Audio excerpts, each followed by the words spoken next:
turns to you and says, remember, I never brought up the McCabe thing because you said he was a good guy. Did you perceive that to be a statement that I took care of you, I didn't do something because you told me he was a good guy, so now, I'm asking you potentially for something in return? Is that how you perceived it? I wasn't sure what to make of it, honestly. That's possible, but it was so out of context that I didn't have a clear view of what it was. Now, on a number of occasions here, you bring up, let's talk now about the general Russia investigation, okay?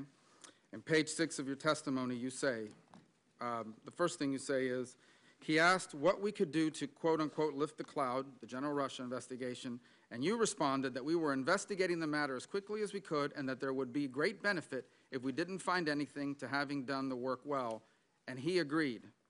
He re-emphasized the problems it was causing him, but he agreed. So in essence, the President agreed with your statement that it would be great if we could have an investigation, all the facts came out, and we found nothing. So he agreed that that would be ideal, but this cloud is still messing up my ability to do the rest of my agenda. Is that an accurate assessment of? Yes, sir. He actually went farther than that. He said, and if some of my satellites did something wrong, it'd be good to find that out. Well, that's the second part, and that is the satellites. He said if one of my satellites, I imagine by that he meant some of the other people surrounding his campaign did something wrong, it would be great to know that as well. Yes, sir. That's what he said. So are those the only two instances in which that sort of back and forth happened, where the President was basically saying, and I'm paraphrasing here, it's okay, do the Russia investigation. I hope it all comes out. I have nothing to do with anything Russia. It'd be great if it all came out, if people around me were doing things that were wrong.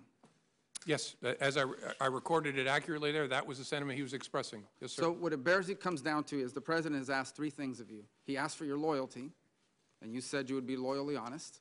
Honestly loyal. Honestly loyal. He asked you on one occasion to let the Mike Flynn thing go because he was a good guy. By the way, you're aware that he said the exact same thing in the press the next day. He's a good guy, he's been treated unfairly, et cetera, et cetera. So I imagine your FBI agents read that.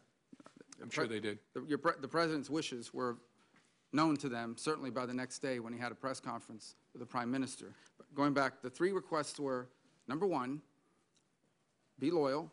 Number two, let the Mike Flynn thing go. He's a good guy. He's been treated unfairly. And number three, can you please tell the American people what these leaders in Congress already know, what you already know, what you've told me 3 times, that I'm not personally under investigation?